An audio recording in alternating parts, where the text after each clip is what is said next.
वंदे मातरम। नमस्कार। जय श्री राम। मैं कभी कभी फिल्मों पर बात करता हूँ। फिल्में देखना मेरा शौक नहीं है, लेकिन जो फिल्म में समाज में एक नैरेटिव बनाने में अपना रोल अदा करती है, ऐसी फिल्में देख लिया करता हूँ। कुछ दिन पहले मैंने ऐसी ही एक फिल्म देखी थी, उसका रिव्यू भी फिर मैंने आपको दिया था। और अब एक रिव्यू नहीं कहना चाहिए, समाज में जो इम्पैक्ट, साथ ही अब जनता का मूड क्या है, भारतीयों का मूड क्या है, साथ ही फिल्में अगर सही परिप्रेक्ष्य के साथ में जनता जो जब देखना चाहती है सत्य, और साथ में सकारात्मक सत्य, सही तथ्य, सत्य और तथ्य के साथ में, आप अगर राष्ट्रहित और राष्ट्र की आंखें खोलने वाला सत्य दिखाते हो तो जनता उस फिल्म के साथ खड़ी हो जाती है। अभी एक फिल्म आई है धुरंधर। धुरंधर पर हम बात करें, नाम सुनते तो लगा है कि ओ ऐसे ही कुछ होगा, एक काल्पनिक हीरो होगा जो जरा धूम धड़ाका करता होगा, 10 20 50 लोगों को मार देता होगा, हीरोइन से उससे इम्प्रेस हो जाती होगी, और फिर उसके बाद में उसके आखिरी में शादी हो जाती है, 2 4 दफे वो चोटिल होता होगा और फिल्म खत्म हो जाती होगी, लोग ताली बजाते हुए बाहर निकल जाएंगे, 3 घंटे खत्म, आपके 1000 500 रुपये खत्म। लेकिन कुछ फिल्में अब समाज ऐसे ही देखना पसंद कर रहा है, इसलिए कई फिल्में ऐसी फ्लॉप होती गई।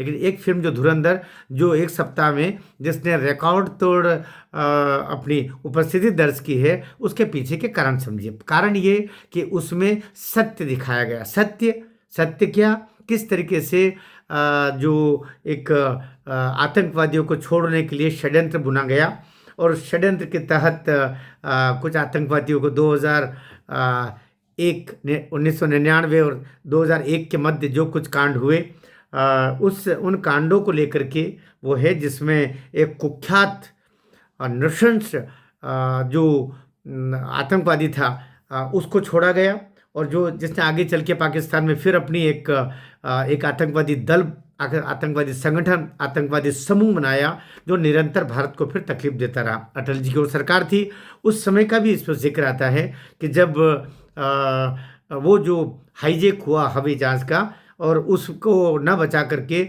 और जो 187 जो हमारे यात्री थे, उनके लिए देश के मीडिया ने ऐसा माहौल बनाया, रोते धोते बिलखते परिवारजनों को, कि सरकार दबाव में आ गई। और चूंकि वो कोलिशन सरकार थी, वो भी एक षड्यंत्र था जिसके तहत उनको बाद में कुख्यात 3 आतंकवादियों को छोड़ दिया गया।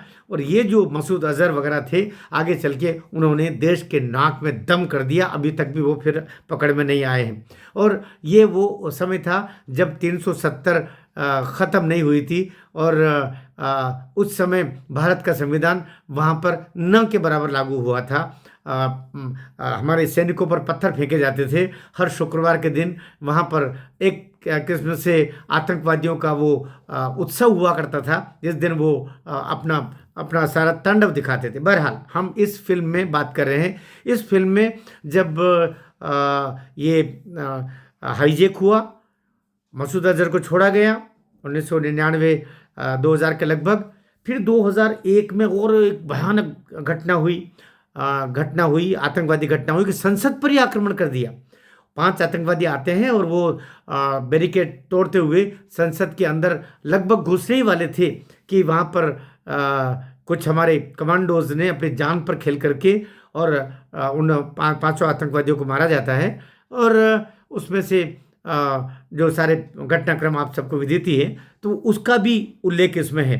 वो हाईजैक दिखाया, आतंकवादी घटना जो संसद पर आक्रमण को दिखाया, और वहाँ से एक किस्म से उसके बाद में जो हमारे सिक्योरिटी के लोग थे, उन्होंने कहा कि अब बस बहुत हो गया, हमें कुछ करना पड़ेगा पाकिस्तान का।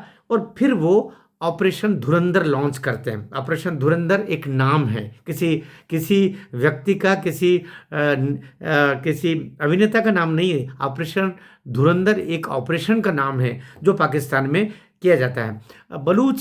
सदैव से जो बलूचिस्तान के जो बलूच लोग हैं, वे अपने आप को पाकिस्तानी नहीं मानते, और पाकिस्तानी लोग बलूचों को अपने सगे नहीं मानते हैं। ये दोनों के बीच में सदैव से क्लैशेस होते रहे हैं आज़ादी के बाद से ही। बलूच उनके साथ रहना ही नहीं चाहते थे, अभी भी नहीं रहना चाहते।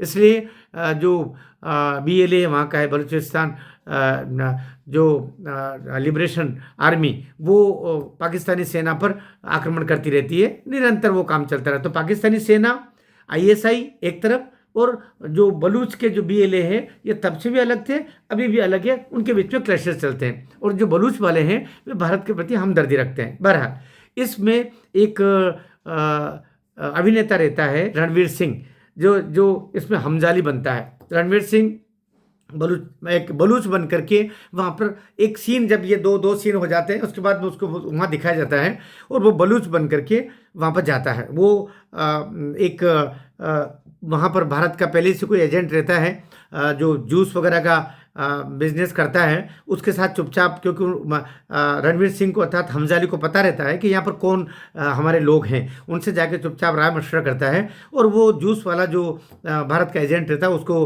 रणवीर सिंह को बताता है कि यहाँ पर ये जो लियारी टाउन है यही पाकिस्तान का और बलूचिस्तान का सबका केंद्र है, यहीं से सारे काम हो रहे हैं और ये पूरा डाकुओं के जैसा मामला है, अर्थात अपराधियों का गढ़ है। और यहाँ का जो राजनेता है जमीर जमील जो वहाँ का नेता रहता है, उसमें एमएलए रहता है या सांसद रहता है वो नहीं बताया, लेकिन वो वहाँ का बड़ा नेता है और वो इन जो 3 यहाँ के अपराधी हैं उनके साथ तालमेल बिठा करके अपनी सत्ता को बचाता है। 3 डकैत रहते हैं, एक अरशद पप्पू, एक बाबू डकैत और तीसरा रहमान बलूच या रहमान डकैत, ये सब बलूची। रहमान बलूच को रहमान डकैत बोला गया इसमें। ये तीनों डकैती है, बाबू डकैत, रहमान डकैत और अरशद पप्पू। इसमें जो एक हल्का सा सामाजिक पक्ष भी आया है, धर्म विशेष का होगा, उसमें हम नहीं पढ़ते कि रहमान डकैत को बाद में कभी पता चलता है कि वो जो एक और सीनियर डाकू है कह लीजिएगा, बाबू डकैत, उसी की नाजायज संतान है। ये पता चलने के बाद में ये रहमान डकैत अपनी माँ को जाके खत्म कर देता है, माँ को हत्या कर देता है इस दुख के मारे कि मैं उसकी संतान हूँ। और उसके बाद से इनके सबके अलग अलग हो जाते हैं और क्रमशः, लेकिन वो ये देख लेता है, इधर रणवीर सिंह प्लान करता है कि मुझे कैसे भी करके इनके अंदर घुसना है। तो इन सब में ज़्यादा बड़ा कौन है तो पता चलता है रहमान डकैत सबसे भारी है इनमें, रहमान को के अंदर एंट्री करना। तो रहमान के अंदर एंट्री करने के लिए वो प्लानिंग करता है कि रहमान के जो रहमान डकैत के 2 लड़के रहते हैं, उन दोनों लड़कों को मारने के लिए अब इधर क्या अरशद पप्पू और बाबू डकैत एक हो जाते हैं और रहमान डकैत एक तरफ हो जाता है। रहमान डकैत बड़ा है तो इधर अरशद पप्पू और बाबू डकैत दोनों मिलकर रहमान को मारना चाहते हैं। रहमान को मारने के लिए रहमान के बच्चों को मारने का सोचते हैं। तो इधर रहमान के जो लड़का रहता है, बड़ा वाला लड़का 19-20 साल का, और उसका छोटे वाला लड़का, तो बड़े लड़के की कोई फंक्शन वगैरह में उसका आने का था, तो वो फंक्शन में उस समय अवसर चुनते हैं कि उसको हत्या कर देंगे। रहमान का तो कुछ बिगाड़ नहीं पा रहे रहमान डकैत का, तो उसके लड़के की हत्या करने का सोचते हैं, उसके लड़की की हत्या करने का सोचते हैं। ठीक इस समय ये पता चल जाता है इसको रणवीर सिंह को, जो हमजाली के नाम पर वहाँ पर है, लेकिन ये भारतीय खुफिया एजेंट ही है। तो वो सोचता है कि मुझे अगर रहमान डकैत के साथ अपनी तालमेल बिठाना, उसके गैंग में शामिल होना है, तो मुझे उसका हमदर्द बनना पड़ेगा। तो ये उसको अवसर लगता है कि इस समय जब पता चला है तो मैं उसके बच्चे के लड़कियों को बचाऊंगा।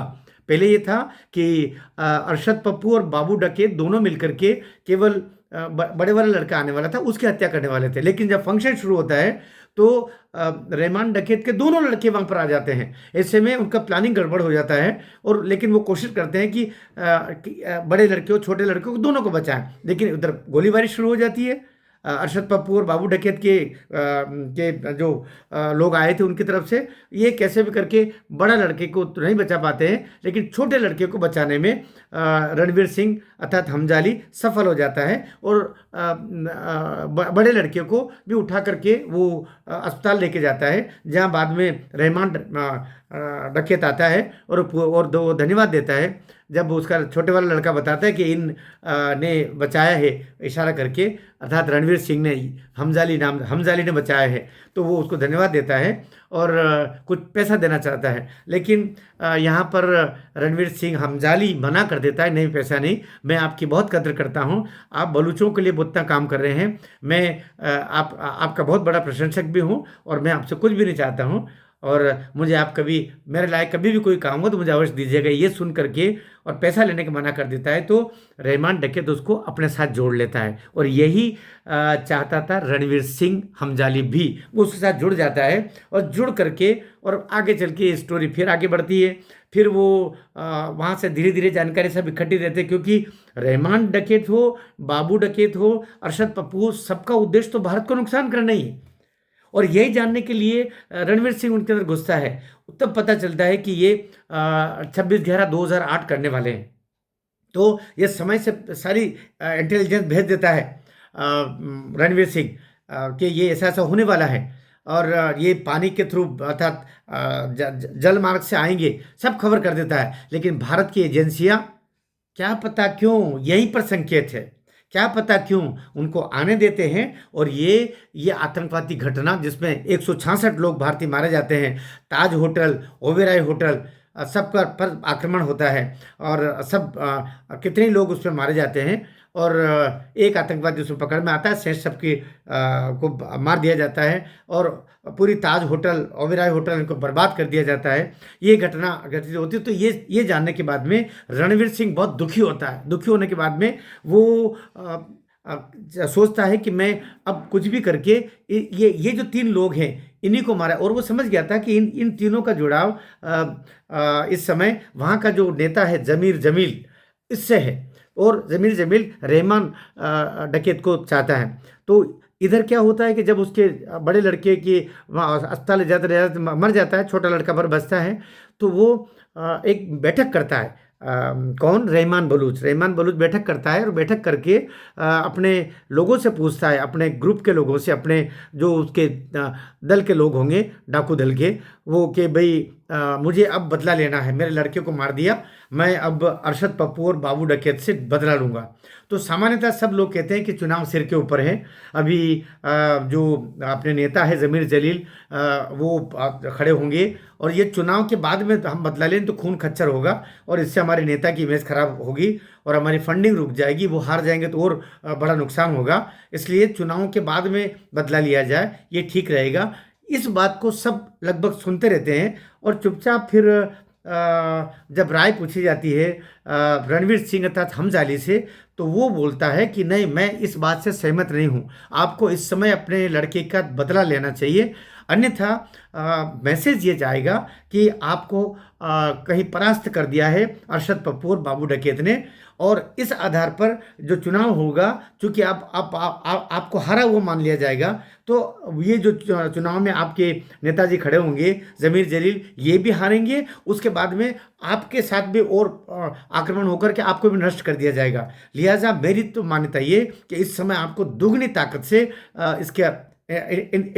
इसका बदला लेना चाहिए अपने बेटे की हत्या का, अन्यथा आप भी समाप्त हो जाओगे और आपके नेताजी भी समाप्त हो जाएंगे और वो चुनाव भी हार जाएंगे। मेरी धारणा यह है, क्योंकि जनता में चला जाएगा कि दबंग तो वही है, असल ताकतवर तो वही है, जो रहमान डकैत थे वो तो हार गया और आपकी इमेज खत्म हो जाएगी।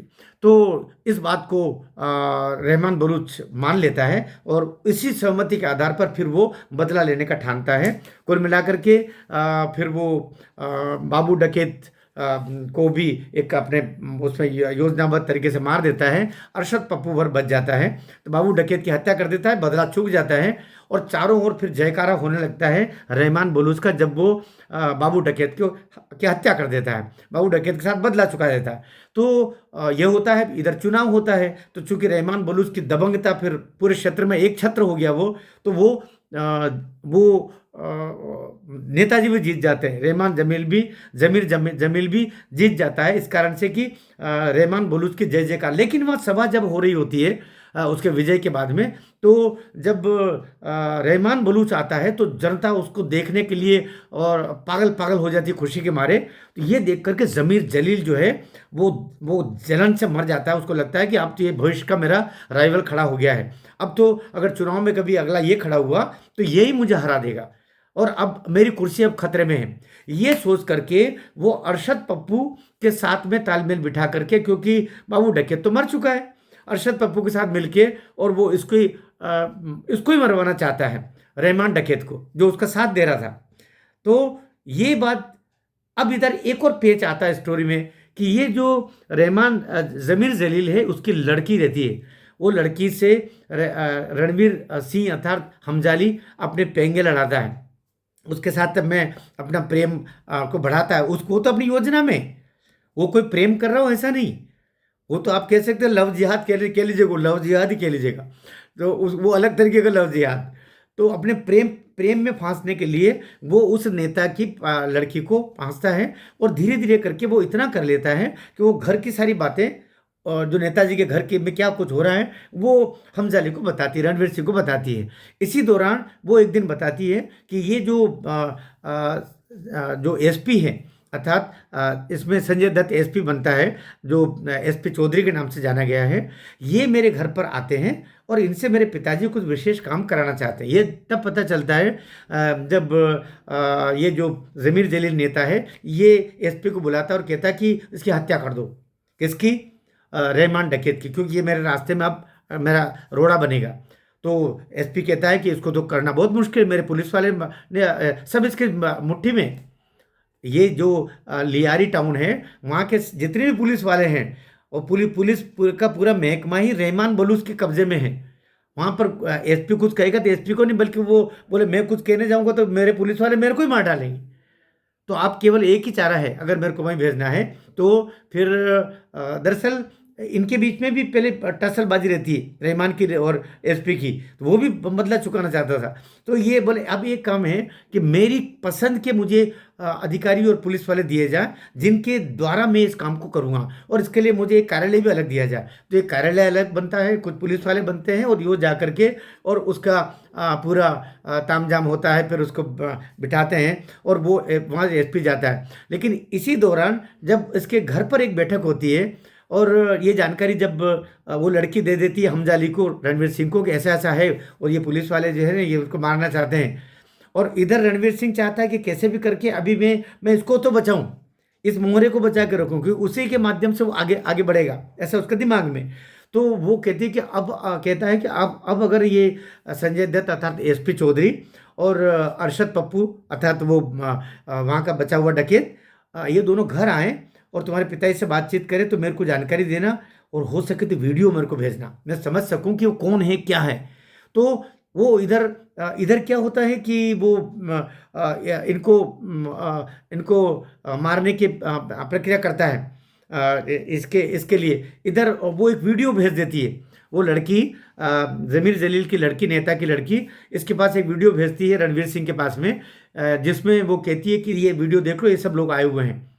तो वीडियो में रणवीर सिंह देखता है कि ये तो ज़मीर जलील निर्देशित कर रहा है इसको अरशद पप्पू को कि तुमको अब अगला हम यहाँ का लीडर बनाएंगे, अगला तुमको हम डाकू बनाएंगे, एकमात्र तुम ही रहोगे, हम ये जो रहमान बलूच है इसको ख़त्म करेंगे, और इसमें एसपी भी तुम्हारा साथ देगा। ये सब योजना वाली बात को वो वीडियो में भेज देती है, और ये सब जब ये देखता है तो तुरंत उसके कान खड़े हो जाते हैं, और फिर अंतोगत्वा वो इसको बचाने के लिए आगे बढ़ता है। और अंतोगत्वा ये होता है कि वो एसपी को भी अपने साथ जोड़ता है, पर एसपी को भी अलग कर लेता है। कुछ तो चीज़ें फिल्म देखेंगे तो समझ में आएगा, क्योंकि मुझे बहुत ज़्यादा खींचना नहीं है। और फिर वो एसपी के साथ मिल करके और इस तरीके से उसके गर्दन पर गोली साइड पर लगवाता है कि वो मरता नहीं है, और रहमान बलूच को अस्पताल तक ले जाते वो वहाँ तक मरता है। फिर वो रहमान बलूच को अपने कंधे पर डाल करके, जबकि मारता वही है, एसपी के माध्यम से एसपी और ये रणवीर सिंह दोनों आपस में जुड़ जाते हैं रहमान बलूच को मारने के लिए। और लेकिन मारने का उसका तरीका अलग है। यहाँ भी रणवीर सिंह ने अपनी होशियारी से, क्योंकि वो तो एजेंट है, कि ऐसा है कि वो वापस हीरो भी बन जाए, तो वो इसको अपने कंधे पर डाल करके अस्पताल ले जाता है, और फिर ऑटो वाले का शामिल करता है। ऑटो वाले को कहता है कि इसको एसपी ने मार दिया है, मैं इसको बचाना चाहता हूँ, और करके और सारी उधर चैनलों पर भी वो वीडियो भेज देता है कि जो हमजाली है वो हमारे रहमान बलूच को डकैत को बचाने में उसने अपनी जान की बाजी लगा दी। उधर रहमान बलूच मर जाता है, इधर रणवीर सिंह हीरो बन जाता है, जबकि रणवीर सिंह ये सब करता धरता रहता है, और अंतोगत्वा फिर ये उसका पटाक्षेप होता है। लेकिन इधर इसका ये 26/11 का जो वो टीवी में देखता है कि वहाँ पर भारत में फिर भी आक्रमण हो गया और हमारे इतने लोग मारे गए, तो बहुत दुखी होता है। अब दुखी शब्द में ही सारा है कि भारत में उस समय कांग्रेस की सरकार थी और शिवराज पाटिल गृह मंत्री हुआ करते थे, और ये 26/11/2008 को आक्रमण हुआ। 30/11/2008 को शिवराज पाटिल ने गृह मंत्री पद से त्यागपत्र दिया और उसके बाद में पी चिदम्बरम गृह मंत्री बन जाते हैं। और आपको पता हो ये संस्मरण कि पी चिदम्बरम ने रतन टाटा ने अपने संस्मरणों में बताया था, रतन टाटा को एक बार फोन किया 2008 के बाद गृह मंत्री बनने के बाद में कि ये जो ताज होटल आपकी पूरी नष्ट भ्रष्ट हो गई है पूरी आतंकवादियों से, तो इसका ठेका इस एजेंसी को दे दें, ऐसा मेरा आग्रह है। रतन टाटा को पता चलता, बोले आपके सामने जो दो लोग बैठे हुए हैं वो आपको इसके बारे में बताएंगे। उन दोनों लोगों से जब रतन टाटा पूछते हैं कि आप कौन हो, तो वो पाकिस्तान की कंस्ट्रक्शन कंपनी के लोग थे। तो पी चिदम्बरम फोन पर ही थे उस समय, तो कहते हैं कि रतन टाटा ने कहा कि तुम्हारा ज़मीर मर गया है, मेरा नहीं मरा है करके, और फ़ोन रख देते हैं। अर्थात जिस पाकिस्तान के आतंकवादियों ने मेरी होटल को तहस नहस किया, उसी पाकिस्तान की एजेंसी को पी चिदम्बरम कह रहे थे कि इनको काम दे दो। तो बोले, तो ये पूरा कुछ अंडरस्टूड चीज़ें हैं, कुछ बातें भी अंडरस्टूड बताई है। कुल मिलाकर के ये फिल्म एक नैरेटिव को जो बनाया गया था कि बड़े धर्मनिरपेक्षता के आधार पर बड़ा हमको ये करना चाहिए, और इसमें कांग्रेस का तो कोई दोष नहीं था, लेकिन पूरी लचर, बल्कि ये बताया है घूम फिर करके कि कांग्रेस सरकार, शिवराज पाटिल, मनमोहन सिंह, पी चिदम्बरम और रानी साहिबा सब कहीं न कहीं इस आतंकवादी घटना के पीछे पीठ फेर के खड़े होने वाले लोग थे, जिन्होंने कोई कार्रवाई नहीं की, बल्कि अप्रत्यक्ष उन आतंकवादियों को सहयोग किया। क्योंकि वो जो वहाँ पर आईएसआई का जो उनका चीफ रहता है अहमद करके, वो वहाँ पर इकबाल, वो वहाँ पर कहता है कि भारत की एजेंसियाँ भी हमको सपोर्ट कर रही है, भारत की मिलिट्री भी हमको सपोर्ट कर रही है। बहुत बड़े बड़े इसमें संकेत है जो उसके कहने में छुपे हुए हैं। तो एक तरीके से किस तरीके से देश के साथ दगा किया, देश के साथ धोखा किया कांग्रेस सरकार ने, और ये पी चिदम्बरम और कांग्रेस की रानी साहिबा किस तरीके से भारत के लोगों को मरवा दिया, इस एक फिल्म ने कई सारे चीज़ों को सामने किया है। और इसमें जो रहमान बलूच का रोल है वो लाजवाब है। अक्षय खन्ना ने जो काम किया है, आज तय बात है स्वर्ग में विनोद खन्ना खुश हो रहे होंगे, मेरे लड़के के पास में अभिनय की क्षमता तो है, भले ही नेपो किड्स उसको एक समय कहा गया होगा, लेकिन अब वो जब वापस खड़ा हुआ है, अपने दम पर खड़ा हुआ है। मैं आपसे आग्रह करूँगा फिल्म देखें। भारत माता की जय।